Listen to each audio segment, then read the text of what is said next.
Slade was designed to be the ultimate evil for the Teen Titans. He was relentless, he was nonstop, and he wanted the Titans. And that's what makes him scary, because he's a guy who'll do whatever it takes. Too slow, Robin. You always were. I knew you'd come back. Slade does have powers. They're not the sort where he can shoot beams, or at least not yet, but he has enhanced strength and enhanced recovery and reflexes and all of that. But mostly he's a superior example of an ordinary man. What are you planning? Seismic generators, Robin. 3 of them. There's an actor who has made a career of playing characters who are evil or ugly or what you would not think of as sexy, and that is Ron Perlman. The funny thing about Ron Perlman doing that voice for Slade was when you hear him, he's done so much voiceover and he's such a talented actor that he knows exactly what he's doing with a microphone. As long as I'm around, you are never alone. I think maybe one of Slade's greatest weaknesses is probably the fact that he is so bound and determined and single-minded and focused in what he's doing that sometimes he can't see outside of what's going on right in front of him. And what's so great about the Teen Titans is anything goes for them. They don't play by the rules, so they're always going to come up with some kind of surprising move that's going to turn Slade on his heel. He essentially became an evil father figure, and we wound up using that in a number of ways. In the first season with him attempting to essentially adopt Robin, and in the second season with him actually taking Tara on as an apprentice. And that's what happened at the end of season 2 with Tara and the Aftershock, the 2-parter. We thought we got rid of Slade, and he came back. And certainly in Haunted, it was the mere thought of Slade. That's the scary thing about Slade. He doesn't have to be anywhere near you to be able to get you. Slade's unbelievably driven, and he will stop at nothing to achieve his goals. If that means waiting weeks and months and years to do it, he will.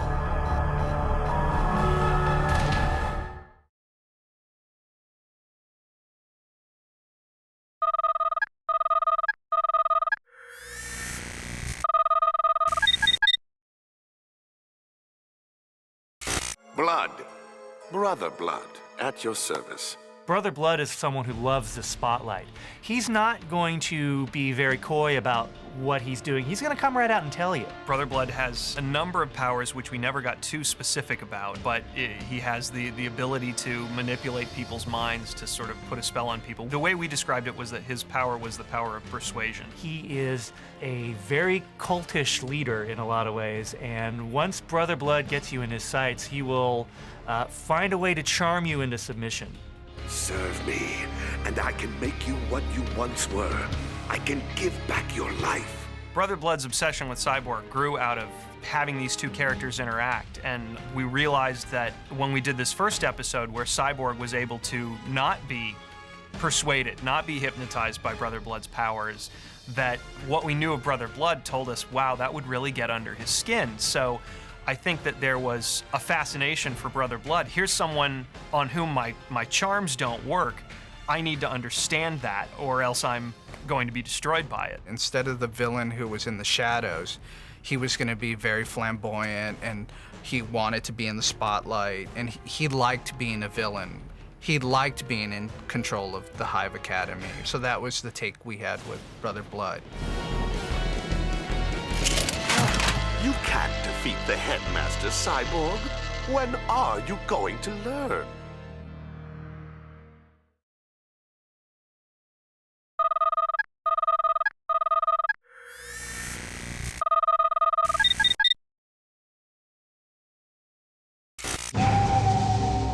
Red X began as Robin's alter ego. He was a character that he took on during the 2-parter with The Apprentice when Robin was pretending to train to become Slade's apprentice. Somewhere along the way, someone took hold of the suit and became Red X. He's the mystery guy. You don't know who he is. He's some guy who took on a suit, but now he's his own character who's a villain, but he may not be. When I wrote Red X, I always thought of him as Robin without his moral compass. The exact same person, just without knowing right from wrong. Well, Red X cheats. He doesn't fight fair. Robin is good, and Red X knows that about Robin, and that's Robin's weakness against Red X. I thought you didn't like to play the hero. Doesn't mean I don't know how. Red X doesn't know quite which side he's on. So where he benefits from that by being able to kind of switch from one side to the other, there are also moments where he hesitates, or a situation where Red X might get away. He might go back and save somebody and thereby get caught himself. One of the things that makes Red X such an interesting and dastardly villain is he's so unpredictable. I mean, there is this giant question mark around him. We have no idea who he is. All we see is a suit. And understanding the villain or the person inside the suit is half of knowing how to defeat them. And for the Titans, they have no clue. And that's what's so confounding to Robin, is that here is this piece of technology that he created for himself that's been totally misappropriated by someone else, and he can't get to the bottom of who that is that's using it. What's the matter, kid? Don't you want to play? After all, they're your toys.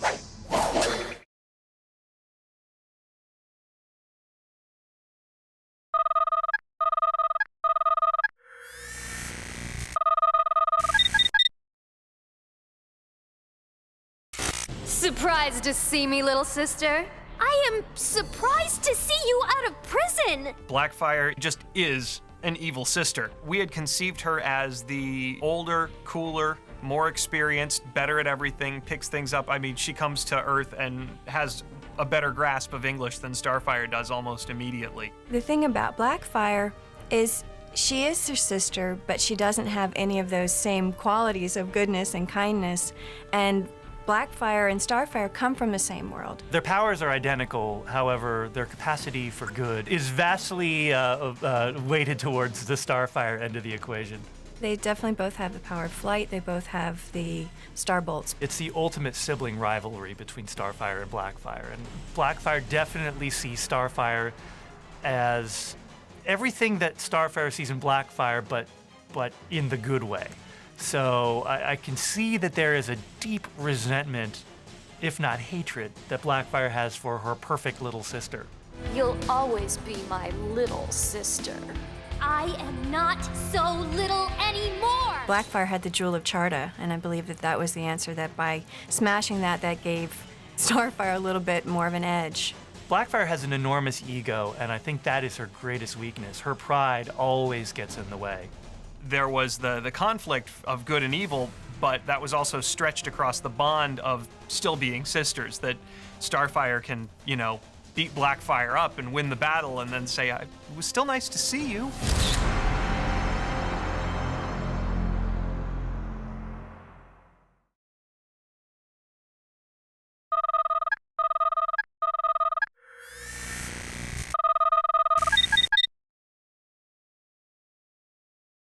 Ladies and gentlemen, Mumbos of all ages, we have a really great show for you tonight.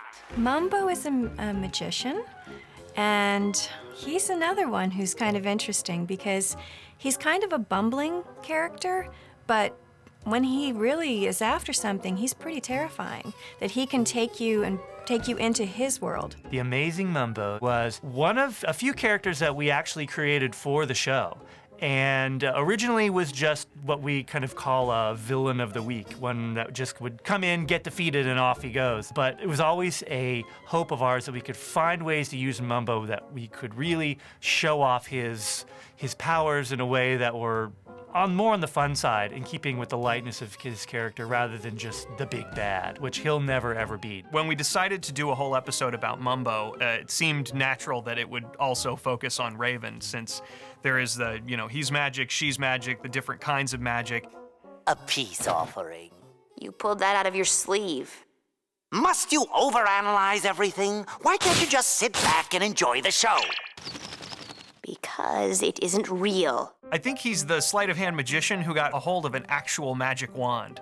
And of course, the price he paid was that it made him insane. He thought that nobody would ever figure him out, or nobody would ever out-trick him.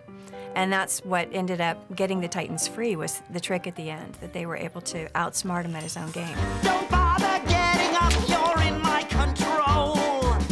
No way for you to fuss and fight. I love directing musical animation, so it was great to have an episode of Teen Titans that had a song in it. So I knew I had to have someone who had cartoony energy and could give me a couple of different choices for voices and could sing. So as we were casting that, we thought, okay, who do we know that we'd like to have come and play that we haven't had a chance to use on this series yet? And we thought of Tom Kenny. I am the one with magic powers round here. I am the one who runs the show. If anybody was going to have a song, Mumbo was, and he was going to sing it himself, by goodness. We get a musical number from Mumbo, which was completely appropriate to his character and a lot more fun than a chase, and really one of my favorite moments in the whole run of the show. Now for the greatest grand finale and the reason why you're here. Tonight I will make the Titans disappear.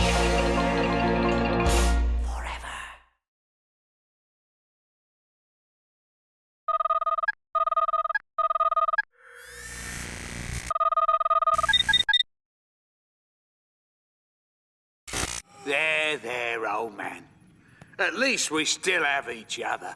Mad Mod is a unique villain in that he is the only villain that I can think of that we pulled from the original Titans comics from the 60s, right down to the dialogue, calling them me duckies and things like that. You know, there's an old British saying, my duckies, those who don't learn from history are doomed to repeat it. In the original comics, Mad Mod was a tailor. So if you think of him that way in context of his villainous persona now, he wants to remake the world in his own image. When we were initially casting it, we knew we wanted Malcolm McDowell. He's just such a beautiful voice and loves to play in animation. And he made himself available to us. Aren't you getting a little old for this? On the contrary, laddie, I'm feeling younger by the tick. Mad Mod is a bitter old man who tinkers with gadgets and is able to come up with some pretty amazing things to do with them. So he's a little old guy sitting there pulling levers and stuff, and in the case of Revolution in Season 3, he actually has come up with a gadget that lets him become the person that he pretends to be all the time. Ah! That'll put the peas back in your porridge. We decided to take Robin out of the equation since the first Mad Mod appearance was mostly a Robin story. This time we figured the weakness of the group was if Mad Mod removed Robin, and then the rest of the Titans would have to work together to figure out how to defeat him. Quite a show, eh? Quite a show! The Titans take advantage of his ego, take advantage of his desire to kind of make himself king, to slip in under the radar and just knock him when he's not looking. Mad Mod's weakness is that he wants to be king, and the Titans prove that democracy is better.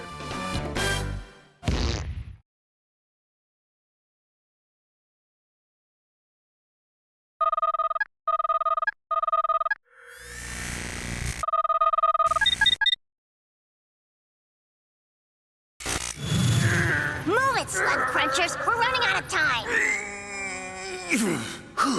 I could use a hand here. The Hive Trio were pulled from the comics and then conceived for our series as the anti-Titans, just a team of evil kids. So they had already been pre-existing in the series, and then when we brought in Brother Blood as an evil teacher, it made sense to have an evil academy. Undisputedly, their leader is Jinx. She is cool and in control, but is cursed with terrible bad luck.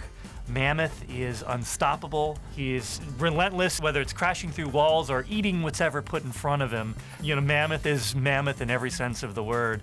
And then, of course, there's Gizmo. You know, his power is the power to annoy. Although not really. Gizmo is great with anything technological. He can think it, he can build it. Individually, they're like the Titans, they're teen archetypes, you know. I mean, Jinx is sort of the snobby, popular girl. Gizmo is the smart aleck, foul-mouthed little kid, and Mammoth is the, you know, the great big, powerful brute glutton. I think you could definitely say that the Titans are more organized, they have better skills, and they're fighting for good, and good always beats evil. I think that the Titans prevailed in part because they actually cared about it. I think when you're doing something for the wrong reason, as the Hive kids frequently / always were, your heart's not in it in the same way as when you're doing it for the right reason.